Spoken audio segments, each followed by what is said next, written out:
Nous sommes au 10e jour de Ramadan, jour de recommencement d'un nouveau cycle, dans ce mois sacré rempli de bénédictions et de purification. Je me suis toujours posé la question de pourquoi certaines personnes détestaient l'islam. Mais comment peut-on haïr l'amour inconditionnel? Certes, il y a certaines personnes qui n'ont pas le meilleur des comportements, et même qui utilisent l'islam dans un but destructeur. Mais seuls les ignorants peuvent croire que cette magnifique religion est contre la vie.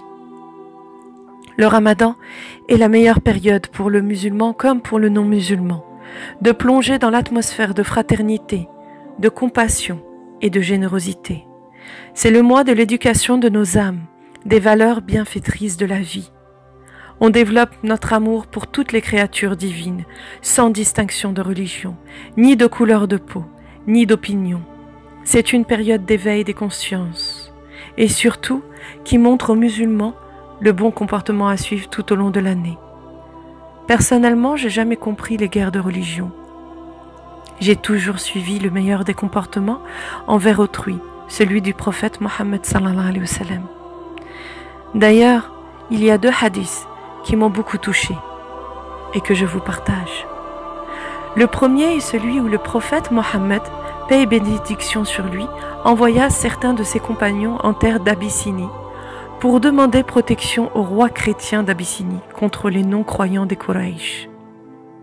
Quand les compagnons parlèrent de l'islam et de l'histoire de Jésus au roi, celui-ci fut touché et accepta de les protéger. Si l'islam détestait les chrétiens, comme certains essayent de le faire croire, croyez-vous que le prophète Mohammed sallallahu alayhi wa sallam aurait envoyé ses compagnons à un roi chrétien? Il y a là une preuve évidente de l'amour inconditionnel pour les doués d'intelligence. Le deuxième hadith est l'histoire du voisin juif du prophète sallallahu alayhi wa sallam qui jetait la poubelle devant sa porte tous les jours. Et le prophète, paix et bénédiction sur lui, patientait et l'enlevait sans faire de reproches. Un jour, le prophète sallallahu alayhi wa sallam ne vit pas de poubelle devant sa porte. Et il s'en est inquiété et est parti voir son voisin qui était malade. Le prophète n'était pas venu se venger de son voisin, bien au contraire. Rempli d'amour inconditionnel et de bienveillance, il apaisa son voisin juif.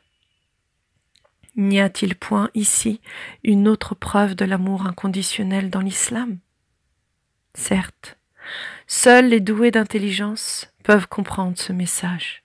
Gratitude, gratitude, gratitude.